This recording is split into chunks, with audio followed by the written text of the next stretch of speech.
Alô, amigos. Vamos conversar um pouco a respeito de nós. É, Outro dia comentamos sobre isso com alguns companheiros e gostaríamos também de trazer um pouco para vocês essa reflexão.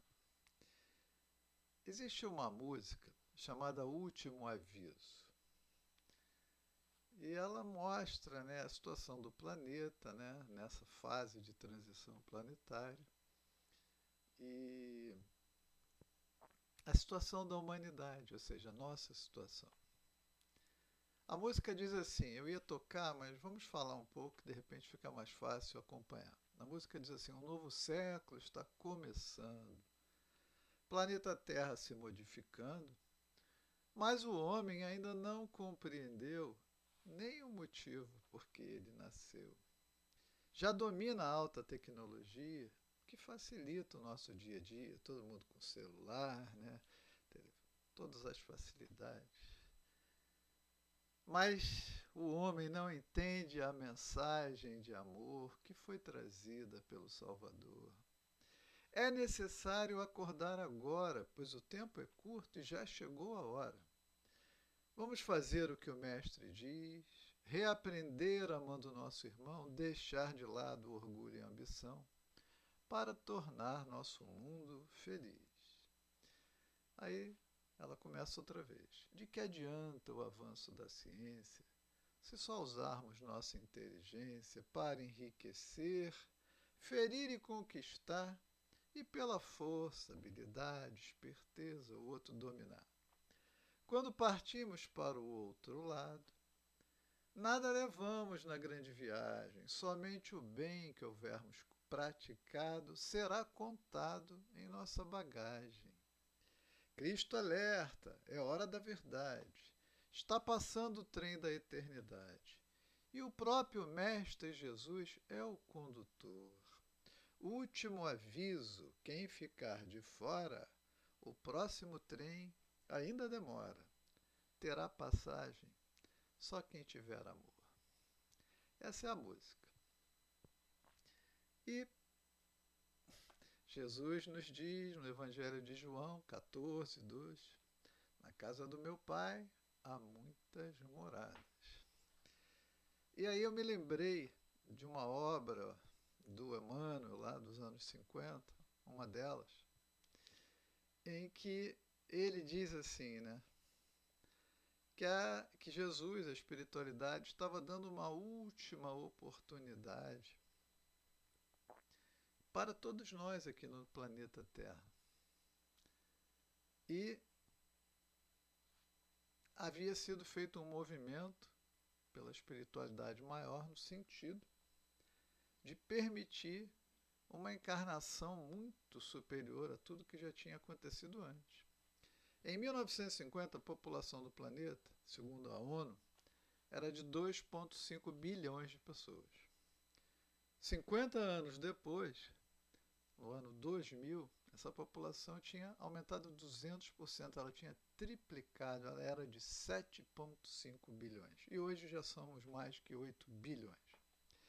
Obviamente, a tecnologia, a ciência, os avanços da ciência, produzindo maior quantidade de alimento, o próprio processo dos transportes, da logística, que nós conseguimos levar coisas de um lado para o outro do planeta com garantia, segurança, né? Condições de higiene, e aí isso permitiu um número muito maior. Mas o detalhe que Emmanuel fez o comentário foi o seguinte, né? Porque as pessoas, de uma forma geral, estavam reencarnando. Quem é que não estava reencarnando? Quem não estava reencarnando eram espíritos obstinados mais no mal, na ignorância, na perversidade, né? Nas degradações morais, sexualidade exacerbada. E aí Emmanuel diz assim: esvaziaram os porões dos umbrais. Esvaziaram os porões dos umbrais.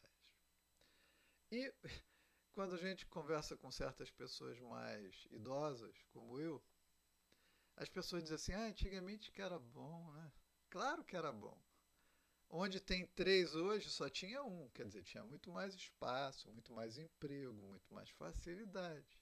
Mas não é só isso.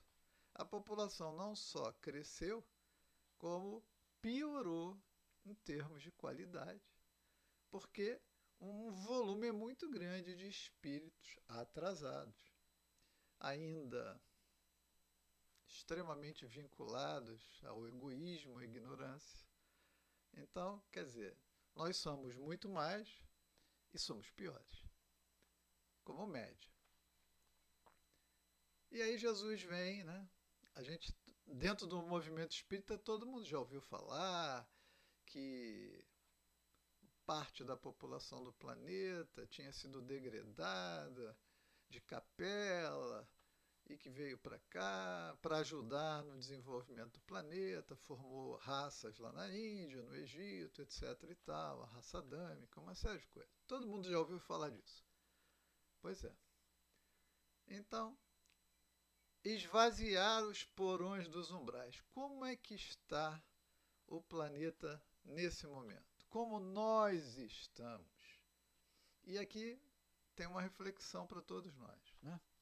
Porque da mesma forma que aqui foram esvaziados os porões dos umbrais, e Jesus diz: na casa do meu pai há muitas moradas.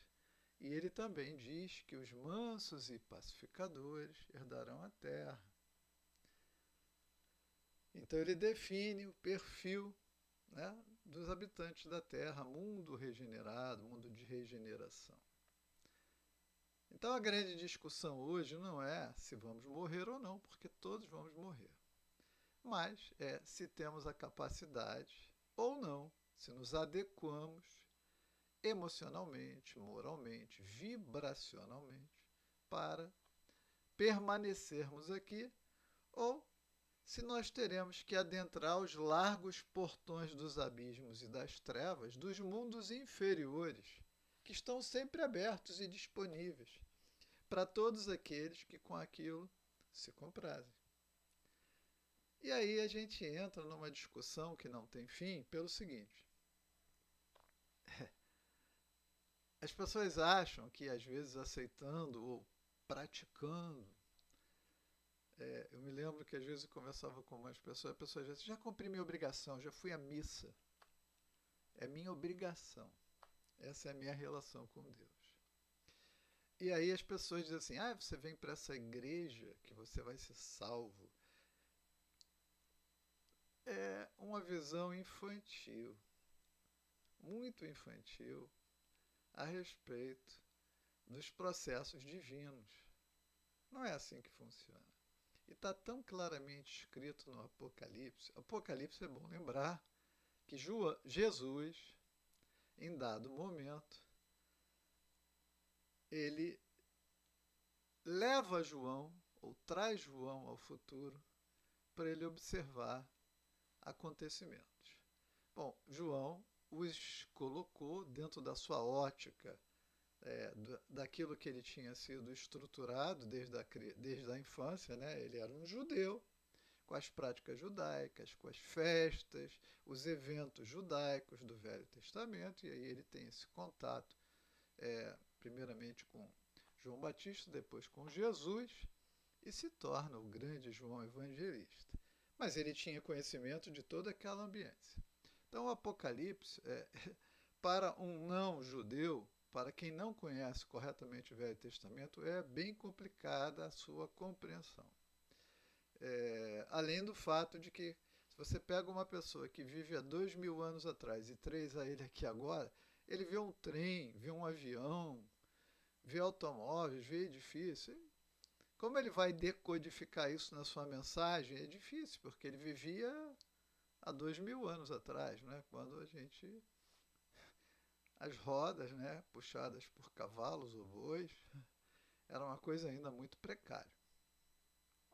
Mas o que diz o Apocalipse com relação à nossa avaliação? No Apocalipse 20, 12 e 13, diz assim: e vi os mortos, grandes e pequenos, que estavam diante de Deus, e abriram-se os livros. E abriu-se outro livro, que é o livro da vida. É o livro da minha vida, da sua vida, da vida de cada um de nós. O livro da consciência, que está registrado, onde estão registrados todos os fatos que nós, cada um de nós, vivencia. E da maneira pela qual faz essa vivência, essa interpretação, as opções, o uso do livre-arbítrio. Bom, e abriram-se os livros, e abriu-se outro livro, que é o livro da vida. E os mortos foram julgados pelas coisas que estavam escritas nos livros, segundo suas obras. Então, não é se você é de uma religião ou não, ou até se você não tem uma religião. O fator de avaliação é a realização de cada indivíduo. E no item seguinte ele diz: E deu o mar os mortos que nele havia, e a morte e o inferno, quer dizer, as zonas umbralinas, os abismos, as trevas, né? A morte e o inferno deram os mortos que nele havia, e foram todos julgados segundo suas obras. Então, nossa avaliação, a separação do joio e do trigo, dos bodes das ovelhas, dos bons dos maus, ela se dá em função daquilo que ao longo de uma sucessão de existências, cada um de nós, espíritos, como nós levamos a nossa vida. E agora a gente vive um momento crucial, muito importante, da transição planetária, que determina se podemos permanecer aqui, mundo regenerado, e já desfrutar do mundo melhor na próxima ou nas próximas encarnações, num ambiente mais fraterno, mais justo, né? De maior verdade, compreensão, sabedoria, sensibilidade. Ou, se ainda não temos essa condição de aqui permanecer, precisaríamos ser transportados para outros planetas de acordo com a necessidade de cada um ou de cada grupo de espíritos. Então, a avaliação vai a partir disso. E aí o que a gente queria conversar hoje, principalmente, é o seguinte: se todos serão avaliados segundo as suas obras, eu pergunto para vocês acham que é inteligente, oportuno, que a gente gaste tanto tempo observando os outros? Porque na hora, quem vai determinar a permanência ou a saída é a nossa consciência. E não adianta apontar o dedo em cima de A, de B, de C, porque não vai resolver. No fundo, é uma questão da nossa condição íntima, é um problema entre nós e Deus. Deus em nós através da consciência, que vai determinar um padrão de frequência vibratória em que se enquadra a permanecer ou está abaixo do requerimento e precisa ir para um local de acordo com aquela frequência. Então é simples, né? Bom, deixa eu dizer uma coisa para vocês. As pessoas acham que precisa haver cataclismos. Podem eventualmente haver cataclismos, os mais variados. A espiritualidade dispõe de todos os recursos. A própria movimentação astronômica, né, pode, por questões de magnetismo, interferência magnética de um astro sobre o outro, provocar uma série de fenômenos também aqui no planeta. Mas no dia a dia, sem nada disso muito significativo, sem uma guerra, digamos, como as que já tivemos aqui, que mataram, por exemplo, a última Segunda Guerra, mataram mais de 60 milhões de pessoas. Certos movimentos aí na Rússia, né? Lenin, Stalin morreram lá 110 milhões de pessoas. Na China, quantos morreram? Então, sem esses eventos maiores, no planeta, segundo os dados oficiais, estima-se que diariamente morrem cerca de 150 mil pessoas. Vocês sabem o que são 150 mil pessoas por dia? Dá uma média de 105 pessoas por minuto, que dá quase 2 pessoas por segundo. Ou seja, morreram 2 pessoas. morreram mais duas, morreram mais duas. E assim vai, ó. Cada um está tendo seu juízo final, seu encontro com a sua consciência, sem cataclisma, sem tsunami, sem maremoto, sem certas outras catástrofes climáticas, qualquer uma que seja. E sem nenhuma guerra.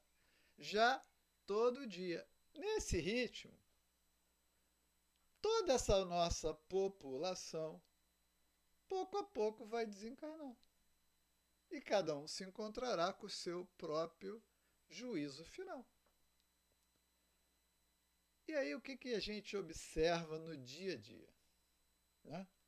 Porque no Livro dos Espíritos, Kardec perguntou, né, como é que a gente poderia fazer para, digamos, realmente promover uma evolução, um adiantamento. E a resposta foi rápida e rasteira, né? Conhece-te a ti mesmo. E aí vem Santo Agostinho e descreve o exame de consciência. Acho que, salvo engano, a questão 919 e 919A. Vocês podem dar uma olhada. Mas o que a gente pode dizer é o seguinte, né? Sejamos nós, né, próximos ou distantes dos que estão desencarnando, sejam elas boas ou mais, humildes ou ricas, pessoas completamente ignoradas ou algumas famosas, umas poderosas, outras muito simples, certas celebridades, e aí outros são feios, bonitos, às vezes um é um simples operário, o outro é um dirigente, um presidente de empresa, ou qualquer coisa assim. Todas nós que estamos encarnados, sem exceção, vamos passar pelo fenômeno da morte. Mas como é que a gente leva, como é que a gente investe o nosso tempo? O que eu observo no dia a dia, pelas redes sociais, pela televisão, pelas conversas na vizinhança ou em qualquer lugar onde a gente encontra outras pessoas, o que as pessoas falam? E aqui eu vou fazer uma ressalva. Em todas as situações, nós temos pessoas boas, de boa intenção, com fé, verdade, e outras que, infelizmente, deixam muito a desejar. Onde são concentradas as nossas conversas?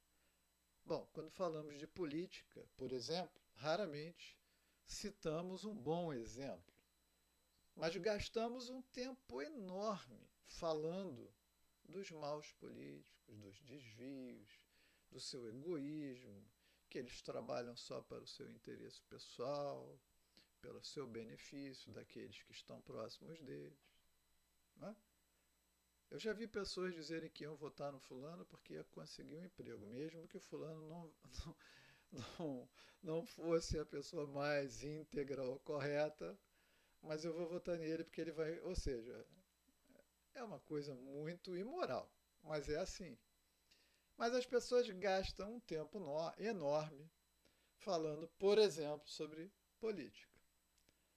Eu posso dizer para vocês o seguinte, no tempo de Deus, bons e maus presidentes, governadores, prefeitos, vereadores, deputados estaduais, deputados federais, senadores e todos aqueles assessores aos milhares de inúteis que eles têm, partirão.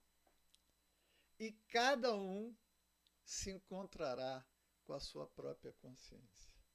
Então, por que a gente está se preocupando com isso, se nós não temos poder sobre eles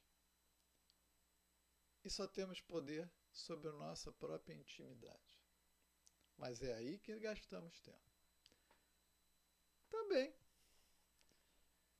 falamos de política, depois falamos que a justiça, né, não é justa, que não há justiça, que há muita injustiça. E eu posso dizer para você o seguinte, com certeza, no meio disso tudo, haverão certas pessoas dignas, honradas, e outras que nós já sabemos que bastante deixam a desejar. Mas, olha, Esse pessoal gosta muito de pompa, circunstância, Vossa Excelência, Vossa isso, Vossa aquilo, toda uma formalidade.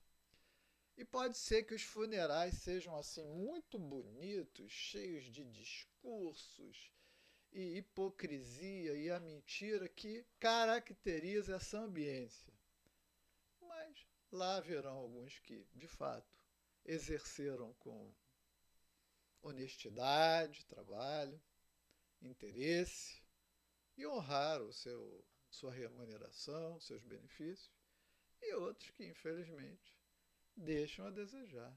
Mas ministros, desembargadores, juízes, defensores, procuradores, membros da justiça, OAB, tá? E a gente fala tanto sobre isso. Todos vão desencarnar, não se preocupem, nós não precisamos fazer nada. A justiça divina cuidará de cada um deles. Então, para que nós estamos perdendo tanto tempo com isso? Também, no Brasil fala-se muito da pobreza da educação. Realmente é uma vergonha e aqui não é uma questão de opinião.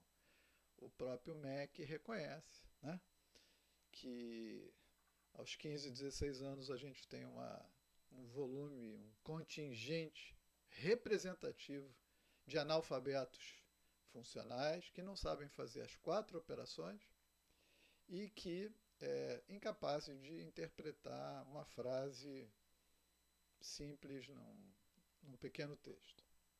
Então isso já é uma tristeza. Além disso, o abandono no ensino médio, o abandono escolar é acima de 50%, e no ensino fundamental existe também um abandono significativo. O que isso quer dizer o seguinte, né? Que afinal o ensino não produzirá os brasileiros dos quais nós necessitamos para o Brasil de amanhã.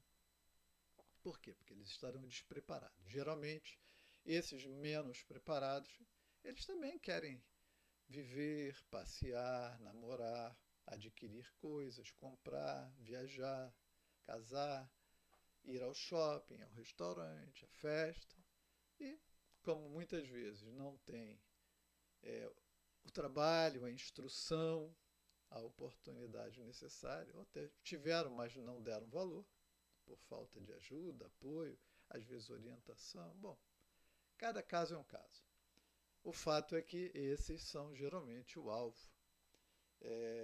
da marginalidade, que oferece para eles um meio de ganho rápido. Mas a gente fala sobre isso, mas o que a gente vê hoje, na verdade, é o seguinte: com certeza existem grandes professores no Brasil, gente séria, que procura transmitir o seu conhecimento, busca atualização contínua e quer fazer daquela criança, daquele jovem ou até daquele adulto um brasileiro mais embasado na instrução. Também hoje no Brasil nós temos um contingente absurdo de professores que não dão aula, na verdade eles estão travestidos de professores, são militantes. Não, eles apoiam a greve e outras coisas e não estão dispostos. E a gente passa. Bom, aí nesse caso, não adianta a gente falar sobre isso, mas o que a gente tem que fazer como cidadão é exigir trabalho. Cobrar trabalho. Cobrar trabalho deles. Eu não tenho mais filhos pequenos, mas eu tenho netos. E muitas vezes meus filhos comentam comigo que vão às escolas para falar a respeito daquilo de desvio moral, onde o professor devia estar transmitindo um conteúdo a respeito de uma determinada matéria e ele está falando de coisas que não tem nada a ver com a matéria para a qual ele foi contratado e remunerado.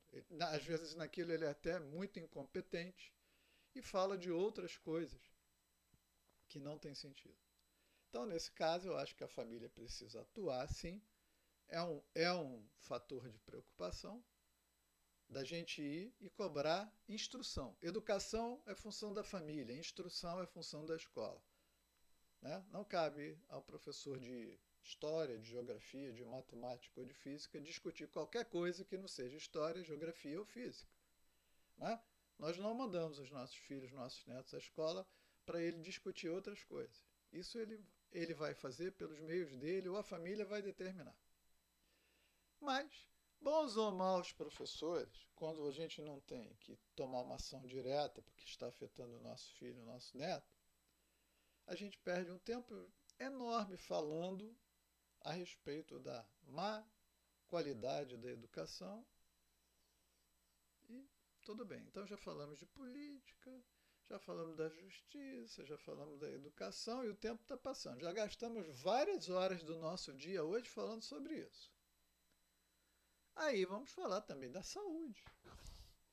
Saúde no Brasil, os hospitais são péssimos. Olha só, porque nos outros lugares do mundo, eu preciso dizer uma coisa para vocês. Em termos de quantidade, valor e em termos percentuais, os investimentos na saúde, eu não estou dizendo que são bons ou ruins, eu só estou dizendo o seguinte: os valores destinados pelo governo, qualquer governo, ao Sistema Único de Saúde SUS, são representativos e muito maiores que a maior parte dos países desenvolvidos. Além disso, percentualmente é. Agora, se lá dentro de cada unidade hospitalar aquilo tem uma má gestão, tem incompetência, tem corrupção, tem desonestidade, aí é uma outra situação. Muitas vezes gastaram milhões e os equipamentos estão jogados lá no porão do hospital e não foram instalados para que a pessoa faça uma tomografia. Mas a gente passa horas e horas falando sobre médicos e cientistas e profissionais todos envolvendo esse ambiente de saúde, que na verdade deveriam estar ali na luta pela saúde, o bem-estar, o equilíbrio emocional, físico de cada pessoa. Apesar de nós sabermos que tem outros que, ao contrário, exploram a medicina. O objetivo não é curar, é assegurar tratamentos, cirurgias, procedimentos, que são infindáveis. E aí eles vão ficando cada vez mais ricos. Já fui a alguns consultórios.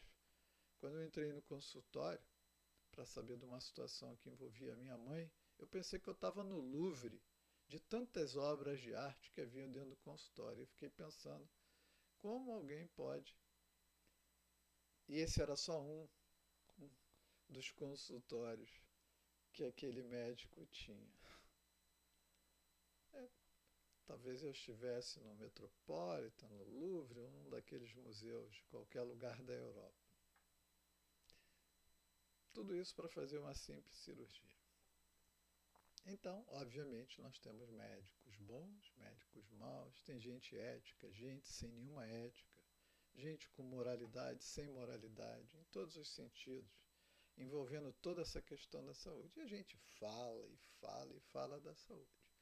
Mas muitas vezes, enquanto a gente fala da saúde, nós somos negligentes em relação à nossa própria saúde.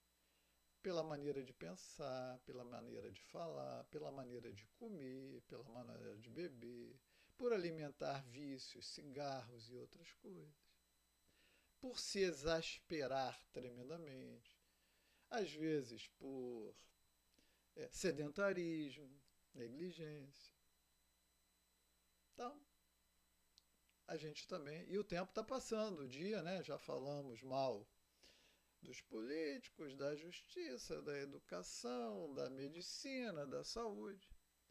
Aí poderíamos falar do patrão, dos banqueiros, dos empreiteiros, dos empresários, que eles são milionários. Bom, obviamente, os grandes projetos precisam de grandes recursos. Nosso Evangelho explica isso com muita clareza. Eu sempre pensei que o meu patrão me oferecia uma oportunidade de trabalho para que eu pudesse ter uma vida digna e sustentar a mim e a minha família da melhor maneira possível. Eu sempre lutei para beneficiar o meu patrão em gratidão por ele me oferecer a oportunidade do trabalho.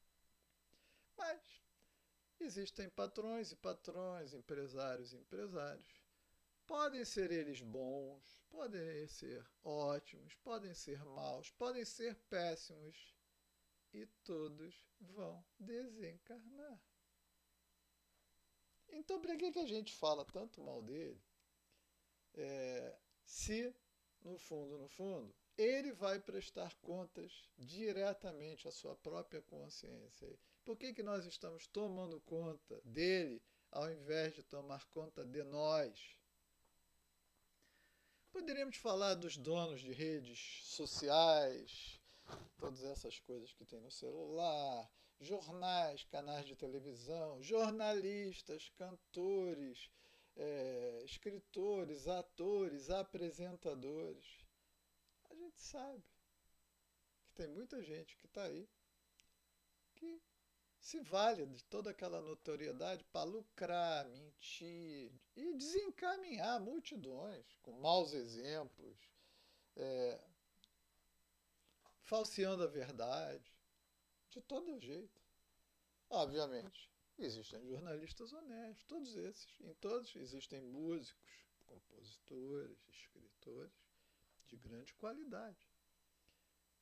Todos vão desencarnar. Olha, pode ser que vai uma multidão para o cemitério, mas não importa.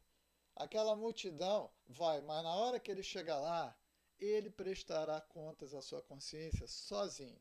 Pode passar 6.000 pessoas, 50.000 pessoas, carro de corpo de bombeiro levar o cara lá em cima, né? Não adianta. Vai chegar um momento que ele vai estar sozinho com a sua consciência e é o tribunal. O único que vale. Podíamos falar da polícia, da segurança pública, e elogiar ou criticar. E aí, obviamente, junto com a polícia, né, vem o malfeitor, o traficante, né, o traficante de drogas, o traficante de armas, o traficante de seres humanos. Né? No Brasil, somem 40.000 crianças por ano. Ninguém sabe para onde vão. Nos Estados Unidos, somem 400.000 também, ninguém acha. Em algum lugar elas vão parar e algum destino existe. É só vocês pensarem. Todos esses, bons ou maus policiais, honestos ou desonestos cidadãos, todos vão desencarnar e se encontrar com a sua consciência. Também, né? Estamos no Brasil, jogador de futebol e outros atletas aí, aqueles que conseguem uma certa notoriedade. Às vezes dando bons exemplos, a maioria dando os exemplos de depravação, coisas horrorosas, não importa. Todos vão desencarnar, mesmo que tenha 8 ou 22 carros Ferrari na garagem, vão desencarnar e vão se encontrar com a sua consciência. Podíamos falar também da religião, ou das religiões. Claro que existem bons padres, bons pastores, bons indivíduos na área espírita, umbandistas, espírita dentro da proposta de Allan Kardec, budistas, judeus, etc. Claro que existem pessoas da maior dignidade. Bom, dentro da doutrina espírita nós não temos o profissional religioso, mas tem pessoas que praticamente vivem nesse ambiente, embora daí não retirem remuneração. Tanto faz se são bons ou maus. Todos vão desencarnar também. E aí, acredito que nós já gastamos 8, 10, 12 horas do nosso dia falando a respeito disso. Da política, da justiça, do hospital, da segurança, do futebol, da escola, da educação, ou da falta de tudo isso. E o tempo passou. E aí a gente pode chegar naquele âmbito mais aqui, né? Podíamos falar dos bons pais, filhos, irmãos, parentes, amigos, companheiros, aqueles próximos. E também, geralmente, falamos daqueles que não são tão bons, daqueles que não agem como nós gostaríamos, e aí a gente senta a lenha. Chegamos ao final do dia. E o que fizemos a nosso respeito? Olhamos para dentro, analisamos nossas atitudes, porque a gente passou o dia inteiro analisando a atitude dos outros. O que os outros deixam a desejar, o que os outros fazem de errado, o que os outros deixam de fazer de certo. E a gente fica o tempo todo nisso aí. Mas nós também vamos desencarnar. E vamos nos encontrar também com o nosso tribunal. Então, será que é sábio a gente perder tanto tempo, principalmente naquelas situações que nós não temos a menor possibilidade de interferir, de influir, de mudar?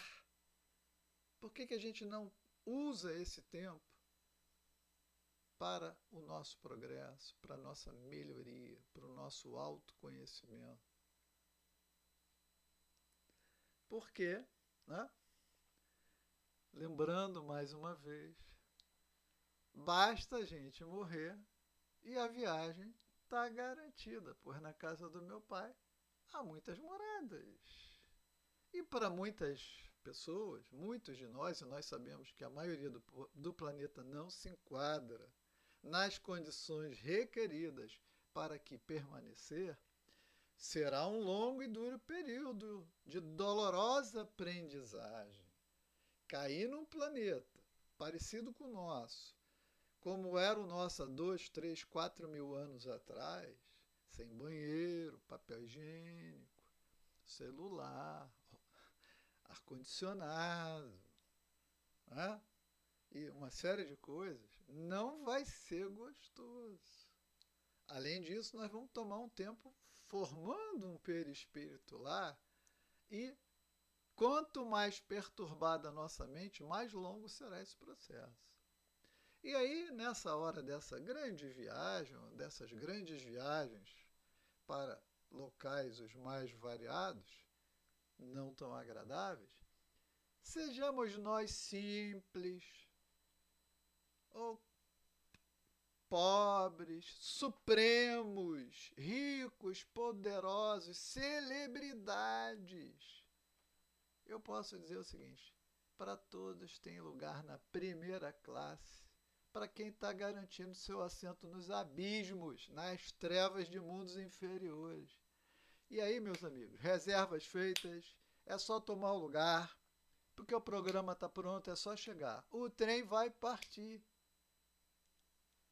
Aqui, inclusive nesse trem, não precisa de máscaras, elas são até desnecessárias e proibidas. Agora, eu posso garantir, como disse Jesus, haverá muito choro e ranger de dentes.